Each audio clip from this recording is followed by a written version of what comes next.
Good morning, ladies and gentlemen, and others who shall remain nameless. You know who you are. Looks like a gorgeous day.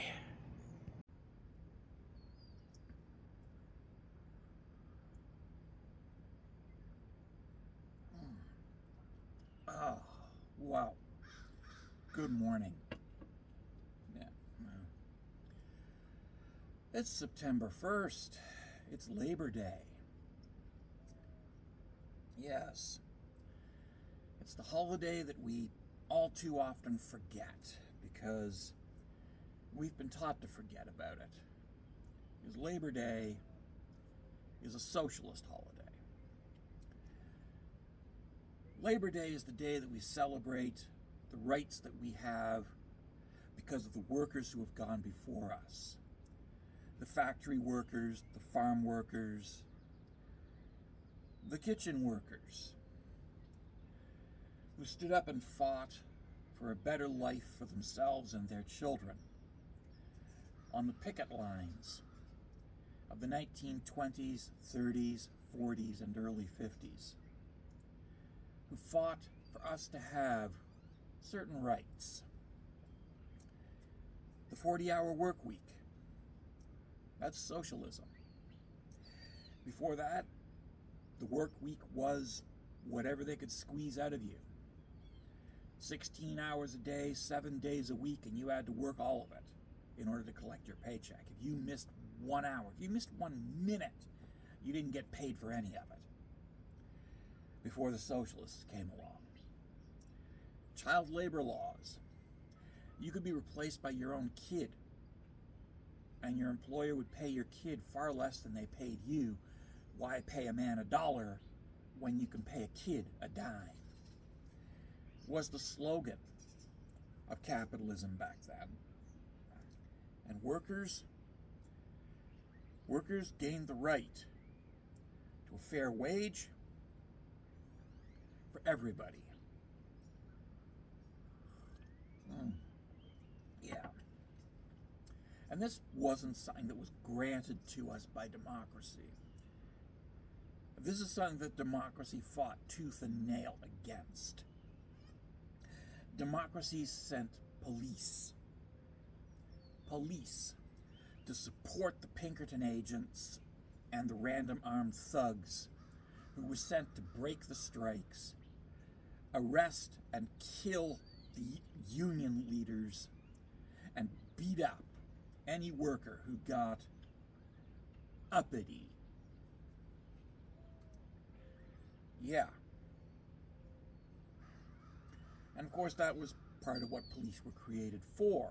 Originally in Britain, initially, police were created to terrorize religious minorities, specifically Catholics in England. In America, they were created to catch runaway slaves and return them to their masters. And here in Canada, we got both traditions. But police on both sides of the Atlantic were very quickly put to work, crushing the newborn labor movement to protect the rights of rich people to suck maximum profit out of the workers. And they did that very well.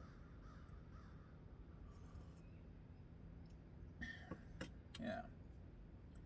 But the police, the Pinkerton agents, and the other armed thugs hired by capitalists to beat the workers into submission, they had the backing of the state, and we workers, we did not. But we had one thing they didn't have, and that was the threat of Soviet intervention.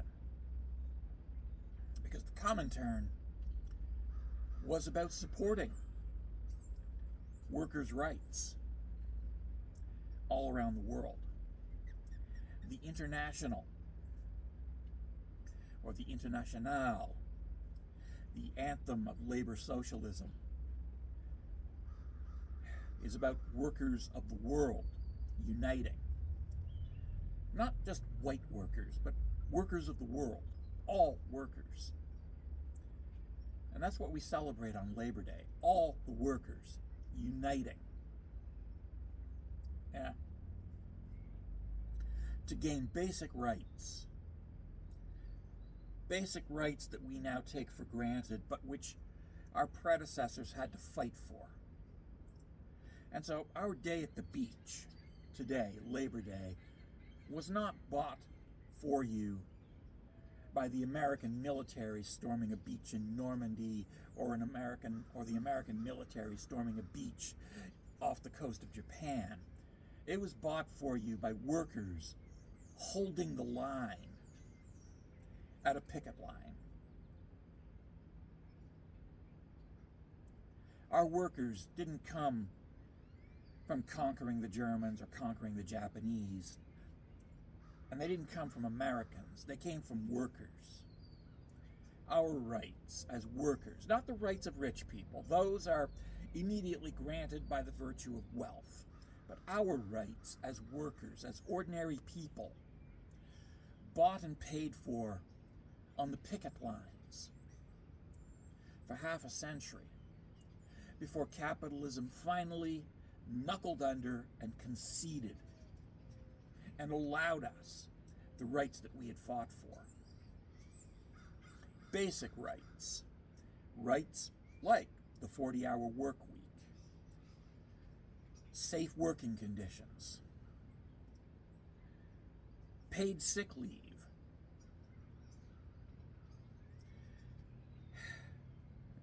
holidays like Labor Day, yes, paid holidays, overtime pay.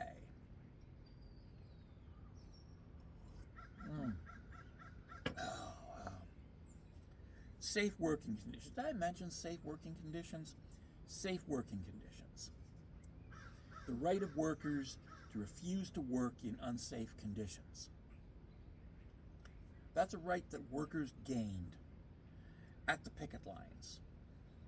And of course, the right to fair wages.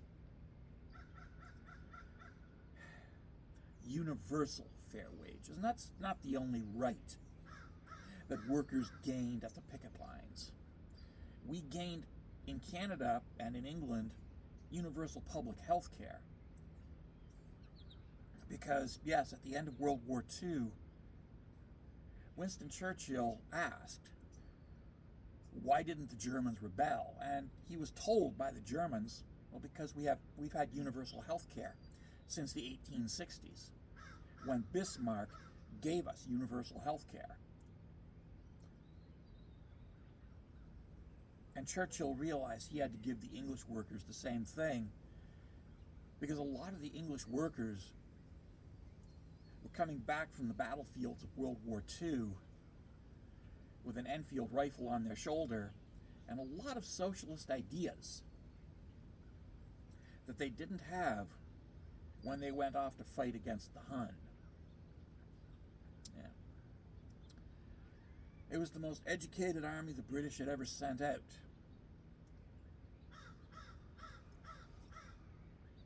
And so Churchill asked the Communist Party of England, what do I do? And the Communist Party of England said, introduce universal public health care. So Churchill agreed to universal public health care. And as a result, the Communist Revolution of Britain never happened. Because the workers had something back home to fight for besides God, King, and country. Something tangible, something that they would actually benefit from. Because let's face it, God, King, and country only benefits you if you're wealthy, powerful, privileged, and in the case of England, you have a title attached to your name. Lord something or other. Duke something or other. Baron something or other. Yes. The Marquis of Somerset. A hereditary title of nobility. So yes, after the moral outrage of they've declared war upon us and winning the war, the troops wanted to have something tangible. Public health care. Workers' rights. Labor unions. Dignity for the proletariat. Yes, concessions made by a hardline monarchist and champion of capitalism to the proletariat. And seeing that the English had done this, the Americans also very quickly fell into line, giving workers rights. Canada fell into line, giving workers rights. Australia gave workers rights. France gave workers rights. Yeah.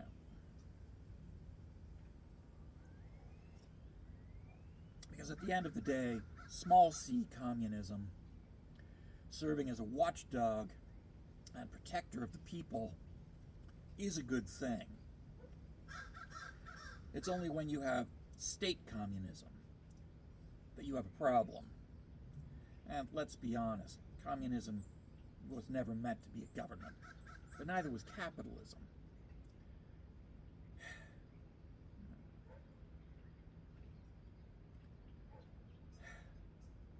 So if today, on Labor Day, you're a member of a union, you're engaging in socialism. If today, on Labor Day, you have a holiday, you're engaging in socialism. And if it's a paid holiday, you are definitely benefiting from socialism. Yeah. If you have access to universal public health care, that's socialism. Universal public education is socialism. One of the few socialist concessions that capitalists made without a fight, incidentally. Public education. The capitalists of the 19th century recognized that educated workers are more productive. It's a risk they were willing to take. And so they agreed to public education. And as a result, we have workers who can read and write. Very dangerous, but worth the risk. Yeah.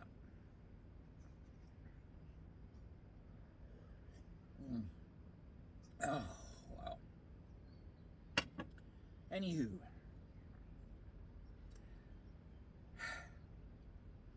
So the rights you enjoy were gained for you not on a beach in Normandy, but on a picket line in Pittsburgh, at a workers' strike in Tennessee, at a workers' protest in Hamilton, at a walkout and lockout in Birmingham, England. Yeah, that's where your rights came from. Your rights came to you from workers going on strike, workers taking to the picket lines, workers locking the factories and saying, no, nothing gets done until our demands are met. And those demands, health care, safe working conditions, fair wages, protection against being randomly, arbitrarily fired and replaced by somebody who will work cheaper, so-called right to work, yeah. Yeah. Oh.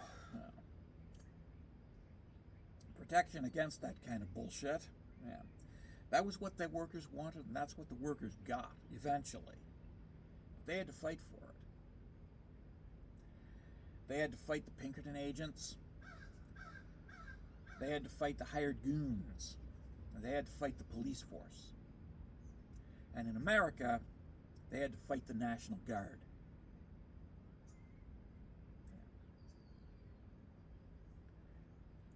But they got those rights, and as a result, we have those rights. And we celebrate that today on Labor Day.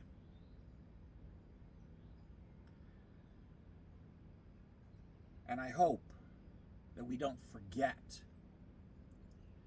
because, well, that's what the right wing wants us to do. They want us to forget. They want us to give up those rights. People like Pierre Poilievre, people like Donald Trump, people like Macron, they want us to forget those rights, to give up those rights, and Go back to the good old days when workers had no rights, when workers considered themselves lucky to be paid at all.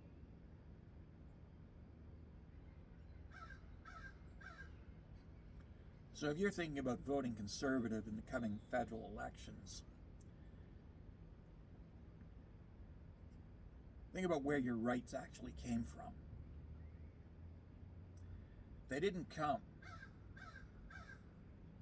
from conservatives standing up for capitalism. They came from workers fighting for socialist principles. Labor unions are not an outsider interfering with your job site. They're you. You are the labor union. You, the workers, are the labor unions. Just like socialism is not an outsider coming in and whispering in your ear. It's you, the workers, reading books, learning communist theory, learning socialist theory, learning that your boss is making 1,000 times what you make and gouging you for your wages, and realizing that you need to stand up and that you can stand up. And everybody can work together, because we have to work together. Because if we don't work together, all the rights that we have now will be eroded. They will be taken from us. Socialism doesn't mean 1,000 people sharing a toothbrush. Socialism means that the workers have rights. But those rights can be eroded and taken away at any time. And the conservatives today, they're hell-bent on taking those rights away from us. And they won't rest until they've turned back the clock to the good old days when workers had no rights.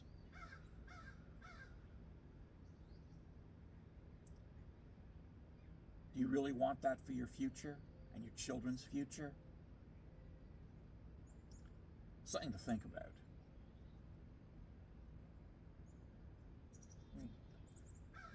Oh. Anywho, I have to get on with my day. Take care, be well, stay safe.